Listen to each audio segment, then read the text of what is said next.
So thank you everybody for joining our session this morning. So since there are some, as you can see from the screen, some technical difficulties, we cannot share a slide right now for the audience, which is kind of sucks. But for the live streaming and all the content that are recorded, the video will also have the slides. So right now I've got my colleague here with the slides in front of you.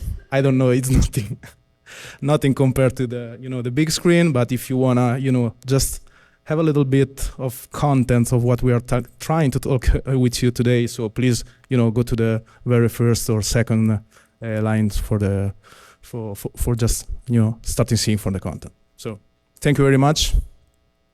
It's an honor here to be here today in DEF CON, and thanks Payment Village for having us today. So our talk today is called Carding is Dead, Long Live Carding, and how Malware as a Service platform is fueling NFC relay attacks. So here today, that's me. My name is Federico Valentini, and I'm currently leading the threat intelligence and incident response at Clify. Clify is an Italian-based company. We're pretty much a software vendor, and we work with financial institutions for contrasting and identify fraud scenario against single person, also corporate environment. So with me today there is Allesandro, which is kindly showing also our content for today, and Allesandro is one of the team member of the threat intelligence team in Clify.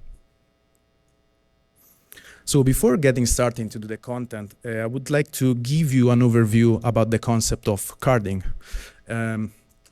Carding is basically everything that can identify as trafficking or unauthorized use of credit card data. That has, let's say that it's pretty a cornerstone for cybercrime for decades. And with carding, cybercrime can generate billions of losses per year. And historically speaking, the world of carding has been controlled pretty much by several sophisticated Eastern Europe cybercrime gangs who, let's say, master different kind of scenario. For example, starting from card not present fraud, or also schemings, for example. And at the same time, a lot of those gangs are, were running and creating a cybercrime forum for, trade and sales. Hold this data. In the last year, we just starting to see some sort of paradigm shift inside the carding scenario, because from the defense perspective, a lot of things changed. A lot of deploy were put in place for contrast the impact of those specific attacks. Think about the 3DS. Or also the behavior analysis that, for example, anti-fraud team can perform behind the scene in order to, identify suspicious transactions. And in this specific time, we also starting seeing a newcomer, new threat actor that try to join this specific carding environment. For example, we're starting seeing a lot of Chinese speaker threat actor. They are trying to, revolutionary the landscape of contactless payment exploitation. So we are basically now entering let's call it a new era of the carding. Since NFC relay attacks are pretty much, let's say, represent an evolution of the carding itself, because through NFC relay, threat actor can bypass, chip security, for example, by exploiting the technology designed to make payments more convenient. So speaking about NFC relay, we can consider NFC relay attacks one of the fastest growing vector in the financial threat landscape. If we took some data, if we try to compare the second half of 2024 to the first half of 2025, we see a surge in NFC related frauds over 35 folds. So it's a pretty interesting thing also to study from our perspective. We also see some sort of evolution in the sophistication of those NFC relay attacks from early implementation. Think about that. The first malware that has been publicly disclosed and investigated was a malware dubbed N-Gate, which was disclosed by Hazet in the second half of 2024. And just a couple of months ago, me and my team were able to track a new malware, which is Supercard X, and it was pretty interesting because just a couple of months ago, months after the first malware described by ESET, we just see some sort of evolution in terms of specialized malware family for creating NFC-related fraud attacks. So here I don't know if you can see properly from the screen, but I took just a couple of public article. The first one on your left was taken from the Krebs on Security blog, and this is article which was called "Arresting Tap-to-Pay Scheme Powered by Phishing." They're pretty much describing a couple of arrests that has been conducted in 2 different U.S. states against a couple of Chinese national people that were accused to perpetrate a novel form of tap-to-pay fraud using mobile devices. And tap-to-pay is just another fancy way of calling NFC-related fraud. The second article that we also have here on your left has been published on May 2025, so just a couple of months ago.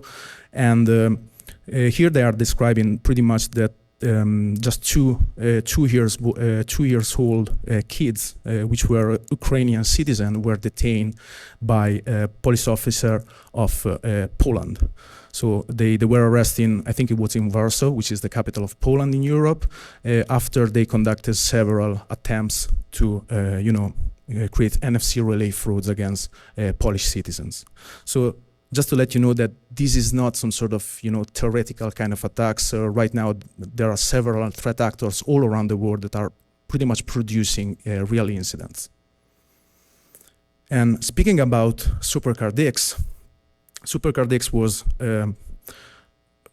firstly publicly disclosed by our team just a couple of months ago. We start tracking this threat at the very beginning on 2025, and this is, let's say, it represents the first document NFC relay malware that offer a fully commercialized malware as a service platform. So they have, subscription tiers. They also provide technical support and also regular updates to all the affiliates that join, the Supercard X program. It has been promoted into a Telegram channel, and as you can see from the image, the owner, the threat actor behind this thread are Chinese speaker, and they offer, different kind of pricing models starting from $500 to $2K per month, depending on the feature that the affiliates want to, include into their personal builds. And through our, visibility, so since we are working also with multiple financial institutions and anti-fraud teams, we were able to, reconstruct the entire fraud chain, the entire attack chain from the initial phishing attempts to the final cash-out mechanism adopted by these specific affiliates. So here we got just a couple of SMS messages that we intercept during our investigation in the Italian territory. All these messages are pretty much the same. So they were like, dear client, your wire transfer has been accepted. You also have a reference number, but if it's not you, please call the following number. So it's interesting also see that it's not the threat actor that try to, call the potential victim, but instead they're, sending out smishing campaigns to a large amount of people and wait once the people call back the threat actors. And here, I know it's hard to see, but I prepare a high-level scenario of how these attacks are conducted, or better, how the affiliate can, leverage NFC relay to conduct fraud against potential victims. So as I said before, is pretty much a mixing between, social engineering techniques and malware component. As I said before, everything started with a social engineering campaign, so a smishing campaign against a lot of users. After that, the threat actor will wait to a call from a potential victims. Once you receive this call, they start getting contact with victim and try to understand a little bit more about the context, the device used by the victim. So they pretty much have some sort of playbook behind the scene, and they are trying to follow everything for create the right scenario for a specific victim. So if they understand that the victim are using an Android device, for example, okay, we can move to an NFC relay frauds. And this very first phase, which is the social engineering phase, is pretty important for the successful of this attack. Because during this phase, and I highlight here in the slide, they have like several steps to be successfully acquired. The first one is you need to convince the victim to install a malicious application. That's obvious. So they are pretty much, while they're on the phone, the victim, they were like, okay, we need to perform some, security checks on your car. So please install this very secure application. So they will send another link to the victim while they're on the phone, and the victim will click the link and install a third-party application on their phone. So basically, Supercard X is installed and launched in the victim device. But after that, one of the most important thing that threat actor need to retrieve from the victim itself is the PIN code associated with the physical card, because the NFC relay cannot retrieve also the PIN of the card. So the PIN needs to be shared by the victim itself. And here we also understand that a lot of people didn't remember the PIN code of the associated credit card. So the threat actor over the phone, they were like, okay, let's opening up your banking application and try to retrieving the associated PIN. And once they are also inside the banking application, they can also understand if there is some credit card limits, and if any, they can convince the victim to remove temporarily. After that, they have pretty much everything for starting the NFC relay attacks. So they've got the malicious application up and running into the Android victim device. They also have the PIN code associated with a credit card. Card limits are, removed, so everything is perfect for starting the attack. So the second phase of this attack is convince the victim to take the physical card and place the card behind the phone. That's how they can, enable the NFC reader, the malware, which will starting, dumping out the data from the credit card.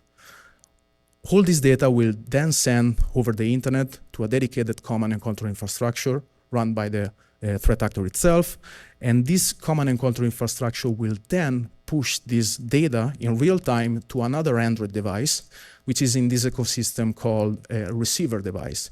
This is another device which also runs the Supercard X malware, but this device is managed by the threat actor itself. So this is the device that will in real time receive all the credit card data from the NFC relay, and in real time they can use this device, for example, to withdraw some money from ATM that has NFC capabilities, for example, or use against POS devices to make transactions. So those are the main, cash out mechanisms implemented by these threat actors. Another interesting fact is that while we're investigating this campaign, this specific campaign in Italian territory, in Italy, ATM with NFC capability are not that common. They are pretty much like rolling out right now, but it's not that common in Italy. So in this specific case, we also understand that this threat actor have people all around Europe that can, which they have the receiver device, so they can, leverage people outside the Italian territory for cashing out mechanisms from ATM. I think it was Spain in this case, so they have like people locally in Spain that will receive this credit card data in real time and cashing out money from another state comparing to, the victim associated. And here, this is the most difficult part for you guys. So I have a video. Yeah.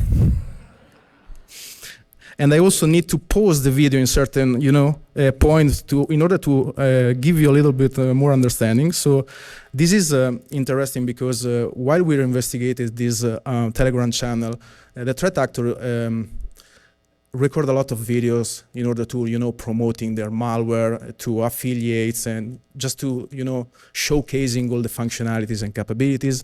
And this video is one of them, where it's a video created by the threat actor itself in some sort of laboratory. They have 2 Android devices, and they're pretty much showcasing how the malware works. So I don't know, Ali, if you can. No, you cannot. So it's also harder for us.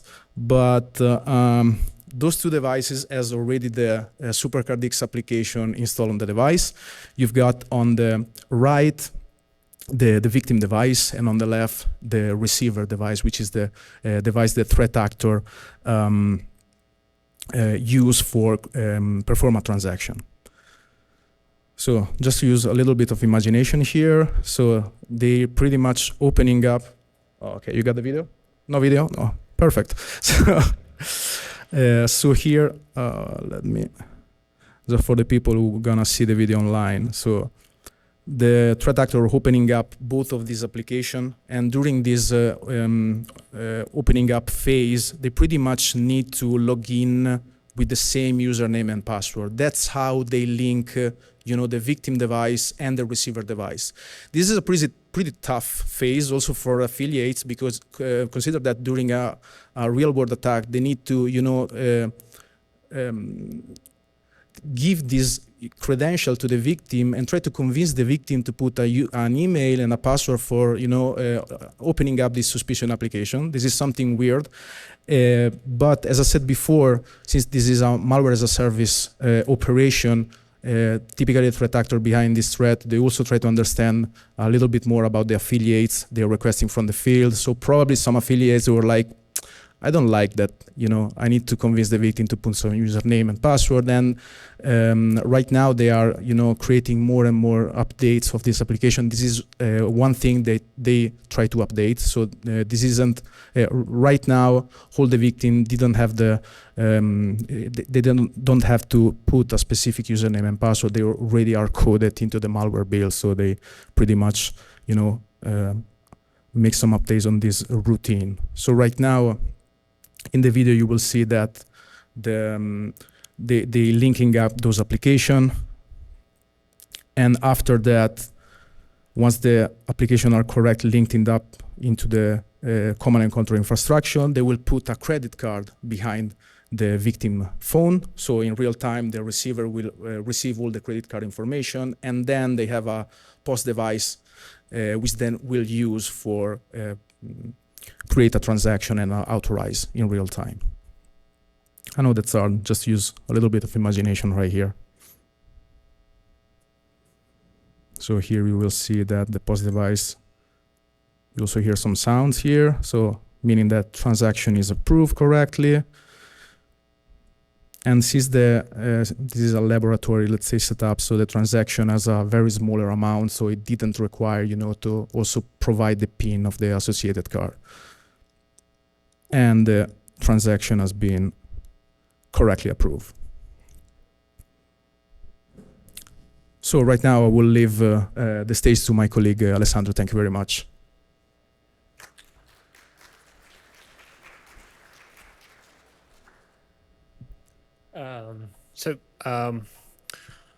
When you analyze a new malware, usually see that the detection rate is quite low. Generally speaking, for Supercard X, the detection rate is lower to the mean if compared to modern banking Trojan. And this is caused by two principal factors. The first one is the lack of accessibility service abuse. So basically, regardless if you are an analyst or not, accessibility service are a permission that once is granted, you have control over the device completely. And this is the permission that give you the chance to perform remote access, sniffing, overlay, and so forth. So basically, this is a core permission to make malware fully functional. However, the philosophy of Supercard X is completely different. So basically, they didn't use this kind of permission, but they, let's say, planned to develop their malware.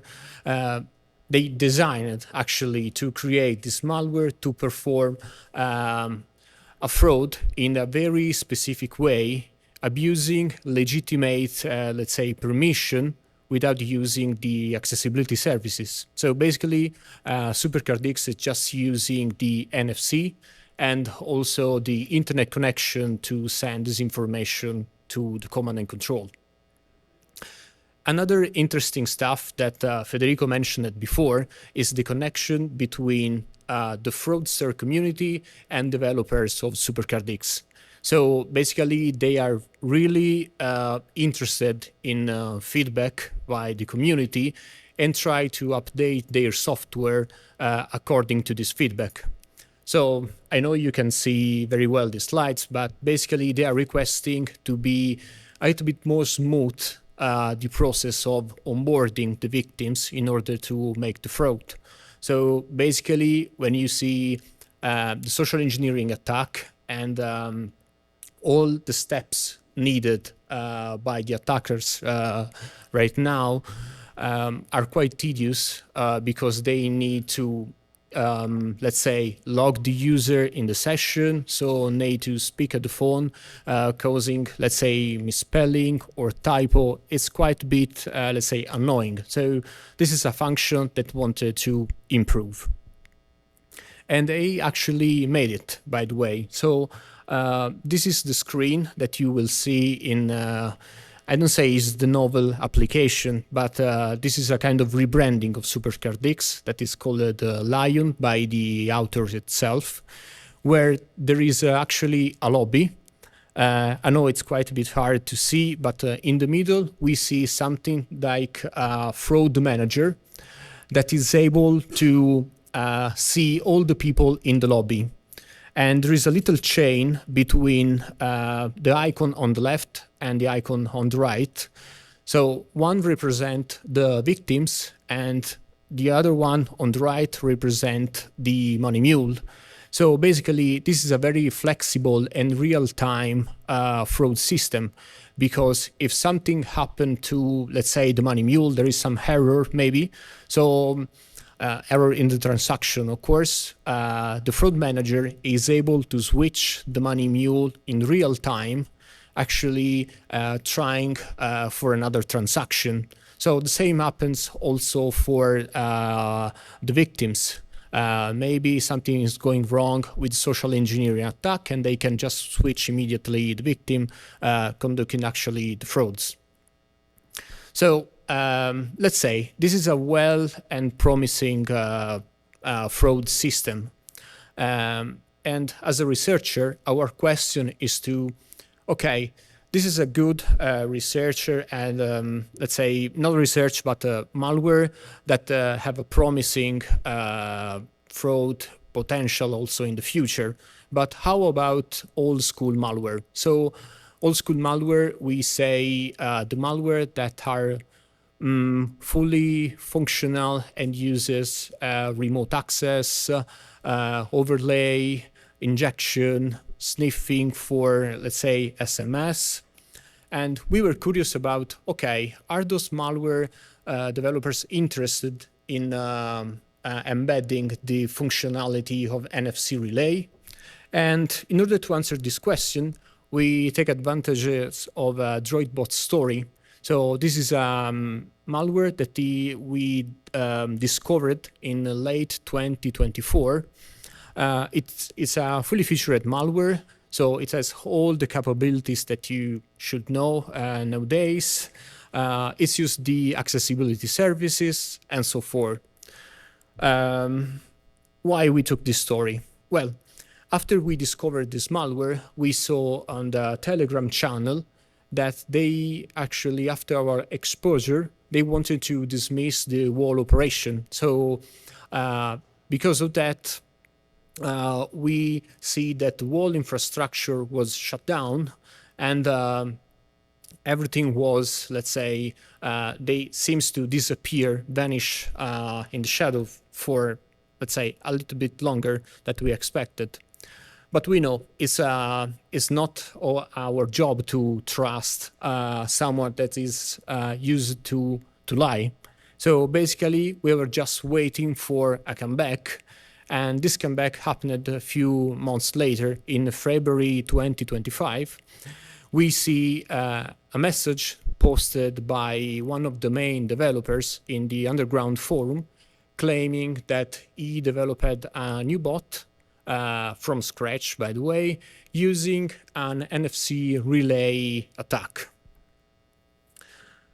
Okay, so at this point, it was just a matter of time to get our hands on this sample and trying to analyze it. However, something strange happened. After a few days from this post, we see that the infrastructures of DroidBot was actually alive again. So we were thinking, okay, that's the time that we are going to deliver the novel bot. But it's also come in our mind this question: is it safe to use the same infrastructure as you used it before? So basically, when you expose a threat actor infrastructure, there's always someone that is hunting for something good. So you're using the same infrastructure is not a very smart move. But anyway, we just waited a bit, and we started to see that something was delivered by that infrastructure. However, it was the DroidBot. It was neither novel malware written from scratch with the NFC relay, but we see another malware that is called Copybara. Even in this case, it's a fully featured malware with all capabilities that we know, like rat, sniffing, keylogging, and so forth. And once we get a chance to analyze this malware, we see that something was going on. Basically, we saw some embedded functionality related to the NFC relay. We also see some, let's say, command in common with older version of DroidBot. So this gives us a chance to think about what was happening, by the way. So we see a kind of shutdown from DroidBot. So malware authors, just some of them left the whole operation. However, some of them just joined the forces with another groups, in this case, Copybara, and they were actually trying to improve Copybara, giving them the NFC relay capabilities as some of features of DroidBot. However, as far as we know, that build of Copybara was the only one containing the FC relay. So basically, what was happening right now, they tried to implement the NFC relay attacks in Copybara, but it didn't work very well. We had also a chance to speak with these developers, and we understood that he tried to implement this kind of function in Copybara without any success. There was a very great intention for them to implement the NFC relay, because we had a chance also to have a sneak peek in what is the command and control panel of Copybara, and we see the NFC data tab. So basically, there was a real interest for those malwares, those actually actors, to embed this kind of function. Think about that. It's a kind of breakthrough functionality. You have a really real-time fraud streamline. So basically, from the first interaction with a social engineering attack, that could be phishing, whatever you want, they are also conducting and concluding the fraud with just one interaction. So basically, this is a completely novel model to perform frauds, and this is quite interesting. To answer our question, so old school malware like Copper, T-Bot, or other malware fully featured, they are interested to embed this kind of attacks in their operation. The short answer is not really, or not completely, because it's also meant to change their fraud model. I don't know if you have experience about malwares and actually frauds directly, but when you are infected by a malware, usually you have a time frame to intercept the threat, understand that it's on your device, and then try to stop this infection. Basically, there is a preliminary information gathering steps that gives them to a chance to understand if you are the candidate victims for the frauds. If so, they start their operation and they try to contact you and start their, let's say, fraud operation stuff. However, with the NFC relay, all this time frame is reduced. So it, over time is going to be even shorter. So basically, from the very first interaction, you have also a chance to get frauded. So basically, we will see in the upcoming futures the landscape split in two sides. One side, from old school malware, they are continuing to go in their own way with all the features and capabilities without actually embedding anything else, because their problem is also to lower their detection rate. So it's meaningful to just add a capability without changing the business model that relies on the NFC attacks. So probably we see this is one side, and the another side is related to newcomers that are going to use not just the NFC relay, but they are going to design their malware to perform a very specific attack pattern to make the fraud, and trying to be as much as possible in real time. So basically what we need to do right now is to get prepared or what the future is going to give us, trying to adopt some sort of not just monitoring in real-time system, but something that try to also predict what is happening, not just taking the IOC as is, but also trying to understand the attack patterns that these malware authors are trying to exploit. So let's conclude the talks, and if you have any questions, yeah.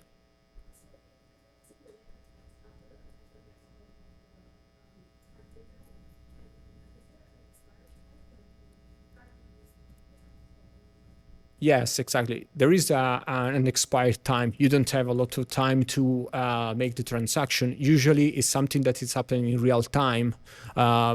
We didn't study the protocol completely, but we can assure you that we have, few minutes to perform the fraud. So basically, and it's also one time. So once you get this information, you can reuse it over and over again, just once. The only thing, if you want to store the information, maybe make available for later time, is if you can take this data and associate it with a digital wallet, which is a feature that Supercard X offers, by the way. We didn't see it exploited in the wild, let's say by this specific affiliate that we're tracking, but they also offer this capability. So that we post credit card data and try to insert them into a digital wallet such as Google Pay or Apple Pay for this. We also see that I think it was the Crepson article where specific producer in the US, they were collecting all this data, inserting the digital wallet, and then sell the phone with all the associated credit card information. So depending on the producer from and their capabilities. Just listening to it. Yeah, I'm not expecting that, but sure, we could probably pull it off just by having a single transaction. For them to look at something other than on the other end of the pipe, right? You have another end of server to run the Google Pay something else running at the same time when they scan the card. Mm-hmm. At least that's my experience. But you have to actually go through the process and attention. Because you have to actually put in the key code that's required on that card too. Yeah. So it would have to be pretty involved in the process. In my mind, it really would take more than numbers of things that would take a team or at least a dedicated team. Exactly.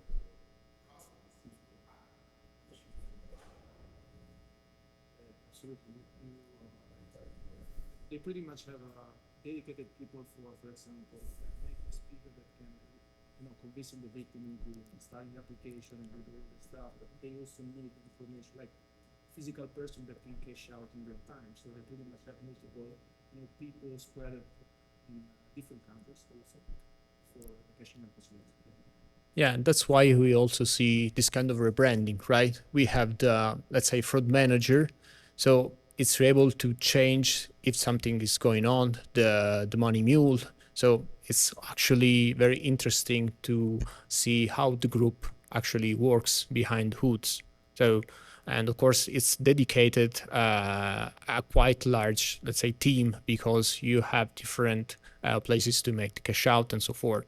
So another thing that it could be worth mentioning here is that when we talk about fully featured malware, they also have another business opportunity, because the information gathering also give them a chance to collect sensitive data that could be resold somewhere. So that's another point here. Yeah. Yeah.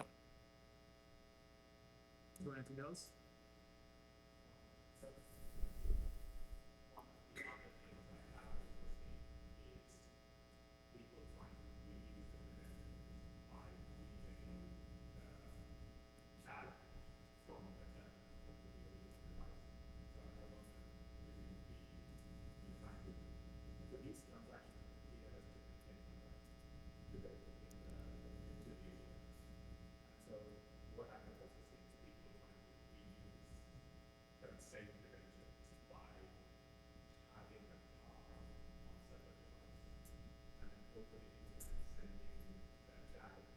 Okay.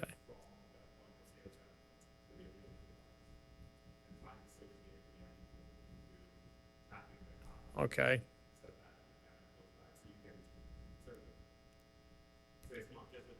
Mm-hmm.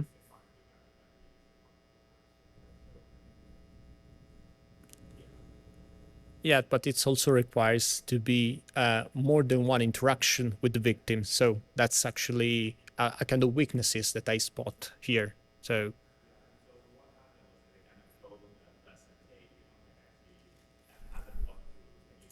Yeah. yeah, exactly. Yeah. Yeah. Also, I think also the let's say switching money mule, it's also for this one. So basically, you can ask the victim to try again. So sending the money to different money mules, because of course you have a limit of amount available for each mule, and you can switch them almost immediately. Thank you very much. Thank you very much.